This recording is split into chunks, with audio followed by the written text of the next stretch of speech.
ये खबर आपको हिला देगी। इस देश में आईएएस घोटाला होता है। यूपीएससी हर साल एग्ज़ाम लेती है, उससे आईएएस, आईपीएस और एलाइड सर्विस में लोग जाते हैं। वैसी सर्विस जिससे लोग कैबिनेट सेक्रेटरी बनते हैं, जो देश का फैसला लेते हैं। आपको पता है उसमें हर साल कम से कम 100 सीटों का घोटाला होता है, लगभग 100 सीटों का। वहीं लगातार इस देश के लोग मांग कर रहे हैं कि इसमें इंटरव्यू को रिकॉर्डिंग की जाए और उसको बाहर किया जाए, बताया जाए कि इंटरव्यू में किस तरह के सवाल पूछे जाते हैं। अब मैं हर साल पिछले जब से सोशल मीडिया चला रहा हूं, हर साल इस घोटाले को बताता हूं। इस बार भी इस घोटाले को बता रहा हूं जो दिलीप मंडल ने शेयर किया है। नमस्कार, मैं शंभू कुमार सिंह और आप देख रहे हैं नेशनल दस्तक। और नेशनल दस्तक पर आप देख रहे हैं यूपीएससी में हुए आईएएस घोटाले के बारे में। इस बार 749 पोस्ट की वैकेंसी निकली। पहले रिजल्ट आया 685। 63 रिजल्ट को रोक लिया गया क्योंकि एससी, एसटी, ओबीसी के 63 लोग जनरल मेरिट में आ गए थे। उतने ही सीट रोके गए जितने लोग मेरिट में आ गए थे। दरअसल कानून है कि अगर किसी ने रिजर्व कैटेगरी में उम्र का रिलैक्सेशन नहीं लिया है और अगर वो रिजर्व कैटेगरी में क्वालिफाई भरता है फॉर्म, लेकिन अगर वो जनरल में क्वालिफाई करता है तो उसका जनरल में सिलेक्शन होगा। 63 लोगों ने जनरल में, एससी, एसटी, ओबीसी के लोगों ने क्वालिफाई किया। अब इससे होता क्या, सोचिए। 49.5% लगभग एससी, एसटी, ओबीसी का रिजर्वेशन है। 600 टोटल सीट कितनी थी? 749। 749 में से 49.5% तो रिजर्व सीट पर आता ही। ये 63 लोग जनरल में क्वालिफाई कर जाते। ये इनके मनुवादियों के पेट में दर्द देता है। उसको कैसे रोका जाए, तो उन्होंने क्या किया कि जितने जनरल सीटों पर क्वालिफाई किए थे उतने का रिजल्ट उन्होंने रोक लिया। अब उन्होंने 63 रिजल्ट फिर से जारी कर दिया। जिस 63 रिजल्ट को उन्होंने जारी किया है उसमें 46 सवर्ण हैं।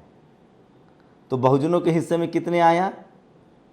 40 और 20 60, मतलब 23 सीटें जनरल बहुजनों के हिस्से में आया। मतलब आपके हिस्से की कितनी सीटें चली गई? 46 सीटें चली गई। सोचिए, जो लोग जनरल में क्वालिफाई किए थे उसके तो मतलब समझिए कि 46 बड़े पोस्ट का जो घोटाला है उसकी वैल्यू समझिए।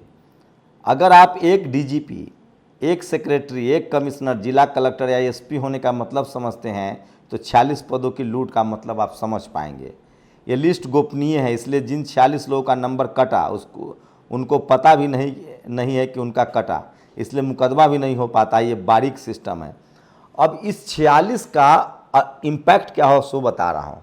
ज़्यादातर एससी, एसटी, ओबीसी के लोग एज रिलैक्सेशन लेते हैं और आईएएस, आईपीएस बनते हैं, यूपीएससी में जाते हैं। आपको बता दूं कि जो सबसे टॉप कलेक्टर तो कोई पोस्ट ही नहीं होता है, आईपीएस तो कोई पोस्ट ही नहीं होता है। आईपीएस किसी समय किसी स्टेट पुलिस के हेड बनते हैं, डीजीपी बनते हैं, उससे पहले वो एडीजी बनते हैं। और आईएएस जो है वो कलेक्टर से जाकर सेक्रेटरी बनता है और सेक्रेटरी से ऊपर कैबिनेट सेक्रेटरी बन सकता है। और तमाम बड़े फैसले वही लोग करते हैं जो कैबिनेट सेक्रेटरी बनते हैं। और कैबिनेट सेक्रेटरी मुश्किल से 1 साल या 2 साल के लिए बनता है और वही बनता है जो सबसे कम उम्र में आईएएस कंप्लीट करता है। तो एससी, एसटी, ओबीसी के लोग जो एज रिलैक्सेशन लेते हैं उनका तो लगभग तय है कि वो नहीं बन पाएंगे, क्योंकि जो लोग मान लीजिए 60 साल की 62 साल या 60 साल तक आप नौकरी करेंगे, जो 40 साल बाद 40 साल की उम्र में नौकरी में जाएंगे तो वो कितने साल नौकरी करेंगे? 20 साल। लेकिन जो 35 साल की उम्र में जाएंगे वो 25 साल, जो 30 साल की उम्र में जाएंगे वो 30 साल नौकरी करेंगे। तो secretary, home secretary, prime minister के पर्सनल सेक्रेटरी, पीएमओ में हेड वही लोग बनेंगे जो एज रिलैक्सेशन नहीं लेते हैं। इसलिए लगातार मांग की जा रही थी कि रिजर्वेशन में एज रिलैक्सेशन को हटा दिया जाए। अगर एज रिलैक्सेशन हट जाता है तो सबसे ज़्यादा फायदा बहुजनों को होता। एज रिलैक्सेशन ही इसलिए दिया गया है कि अगर वो जनरल में क्वालिफाई करते हैं तो उनको रद्द कर दिया जाए, वो टॉप मोस्ट पोस्ट पर ना पहुंच सके। ये भी बहुत बड़ी एक कॉन्स्पिरेसी है। तो सोचिए कि जब से देश आज़ाद हुआ है तब से इस तरह के यूपीएससी में घोटाले हो रहे हैं और कोई टीवी अखबार आपको नहीं बताएगा।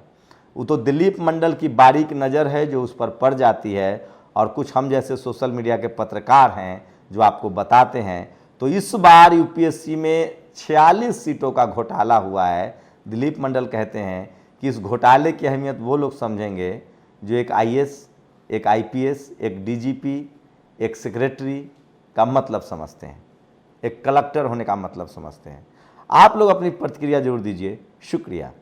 नेशनल दस्तक की आपसे गुजारिश है कि अगर इसको बचाना चाहते हैं तो नेशनल दस्तक को सब्सक्राइब करने के लिए रेड कलर के सब्सक्राइब बटन को दबाएं, फिर बेल आइकन की घंटी दबाएं। नेशनल दस्तक को बचाने के लिए बहुत जरूरी है कि हर खबर को शेयर करें, लाइक करें, कमेंट जरूर करें।